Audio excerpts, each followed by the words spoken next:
everyone, welcome to day 14 of Die Cut December. My name is Natalie and today I've got a clean and simple card for you using these nesting postage stamp dies. The card blank I'm going to be using today is hammered white cardstock 5 by 7 inches. I've got a hammered white cardstock panel that's about 1/4 of an inch smaller all the way around, and then a piece of hammered white cardstock again that I'm going to do some ink blending and smushing on. For blending I'm going to use Scattered Straw Distress Oxide, and for smushing I'm going to use dried marigold. Now the sentiment I'm going to put on my card today is sending sunshine to brighten your day, and I wanted some sunshiny colours, so that's why I've chosen those two. So to start with, we're just going to do some ink blending. I don't need it to be perfect because I'm going to distress it and then smush on top of it. Just want to get a nice layer of colour all over. You could swipe your ink pad if you wanted to be a bit quicker. As I say, it doesn't need to be perfect.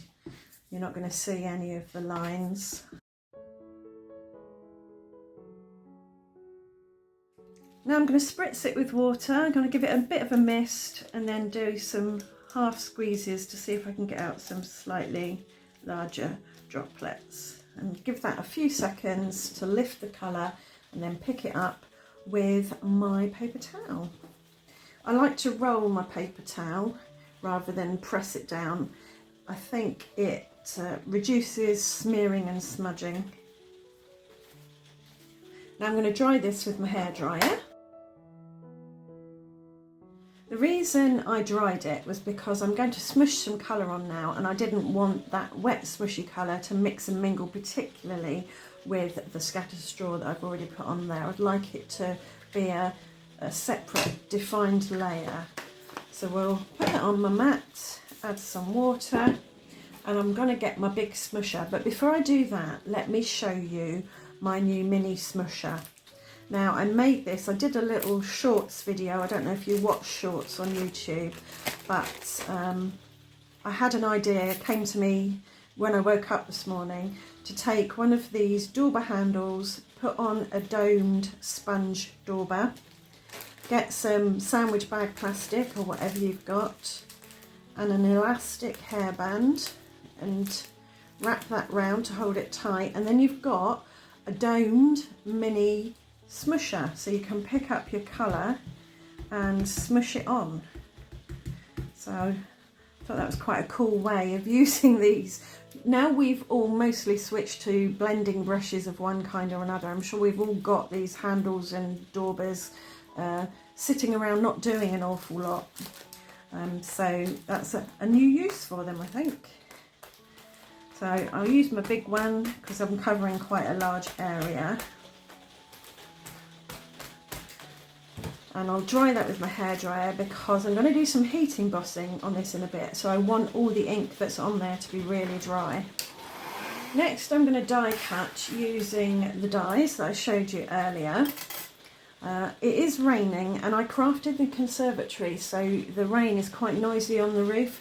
If it gets too noisy I might switch to voiceover in a bit, but I like to do these kind of more real-time videos for you because I think it's a bit easier to explain things real time than in voiceovers, but it is what it is, and if we need to do a voiceover I will. So I'm going to put those on there and then run them through my die cutting machine to get 3 postage stamps. So I want to stamp on my postage stamps some encouraging sentiments. This is from Hero Art and it's got lots of positive things on it that might encourage someone. Don't limit your challenges, challenge your limits. We rise by lifting others. Follow your passion. Here for you through thick and thin. So if you've got something like this, which is a whole stamp, this is really easy. If you haven't and you've just got individual stamps, you can still do this. It will just take a bit longer. I'm going to heat emboss this, as I've said, so I want to treat it with my anti-static pouch. But then I'm going to add some post-it tape around the edges because I want the stamping just to be within the stitched border. I don't want it to go over the whole stamp. I want to maintain the postage stamp look. So this is really easy to do with these dies because they've got a stitched border, so I can just line my post-it tape up there, and then I can ink up my stamp with embossing ink and stamp.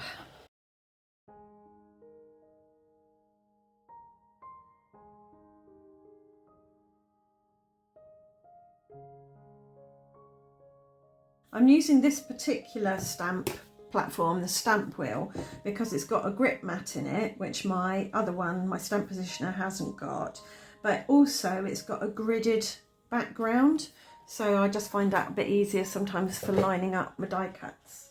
So this is bright gold embossing powder. It's a detail one, so it's good for sentiments.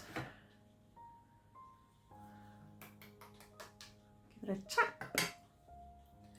And if I see any stray bits on the edge that I don't want, because the post-it tape is sticky, so it can leave a bit of sticky residue that might attract the embossing powder. And now to heat it with my heat gun.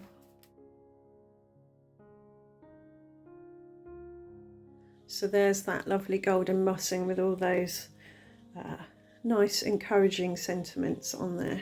So before I do the next one, I'm going to have to wipe off that corn flour from my anti-static sock I made about 5 years ago and is still going strong. And I'm going to use a microfiber cloth just to dry that off a bit so that my next die cut will stick to it. And I'm going to just do exactly the same thing with this one and the smaller one. I will make sure that that is in the right place. Yeah, that's fine. So I want to arrange these in a way that evokes a sense of movement. So I want a flow, I think, diagonally up there. And I'm going to have these two, the larger two, coming off the page. And then this little one up there. And I'm going to put my sentiment here. But before I do that, I want some more flow. And I'm going to use my dot markers. They're Zig clean colour dot markers, and I've got, what have I got? Summer Fun and Fawn, which are nice sunny, sunshiny colours. Just to make sure I've got the whole area covered. These are lovely for doing circles because the harder you press, the bigger the circle, the less you press, the smaller the circle. And I want to keep them here so that this area here and this area here are empty, which is part of what makes this a clean and simple card. So now we can stick these down. I'm going to use glue because I want to get into all the nooks and crannies, and I'll use my finger to spread it around, wipe it off on a cloth, deli paper at the ready, and pop it on there. Press it down with my deli paper, flip it over. Just going to get a bit of tissue to wipe off that glue there, and then do this one at the top.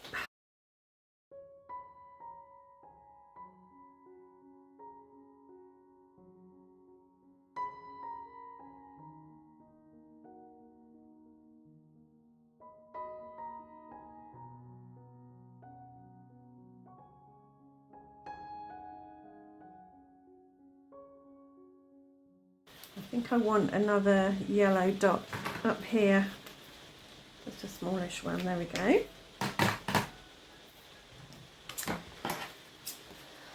And then you can use scissors for this or a guillotine, chop off the extra. I might use a guillotine actually because I'm a bit wonky handed with scissors.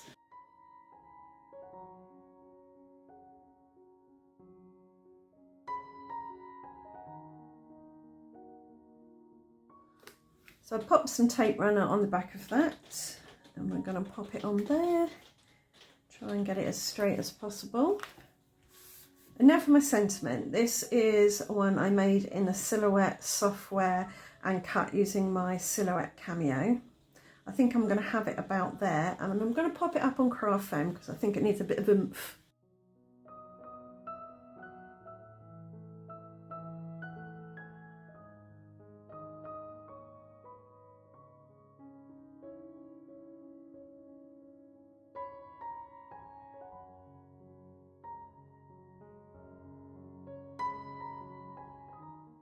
Got my T-square ruler here to get it lined up nicely. I think that works. Yep, that's fine.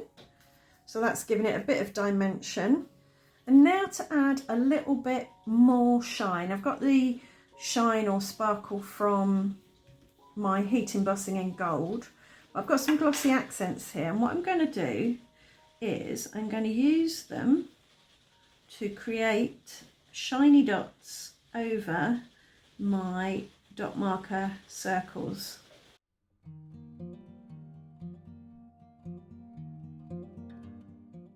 So when this dries and the glossy accents have gone completely clear, it'll look like I've got little enamel dots in fawn and whatever the yellow was called. What was it called? Summer Sun. So here it is, the finished card. It's clean and simple. There's lots of empty spaces. We've got a limited colour palette, not too many elements, but it does evoke a sense of brightness and lightness and sunshine and movement, I think. So I hope you've enjoyed this video and that the rain wasn't too distracting.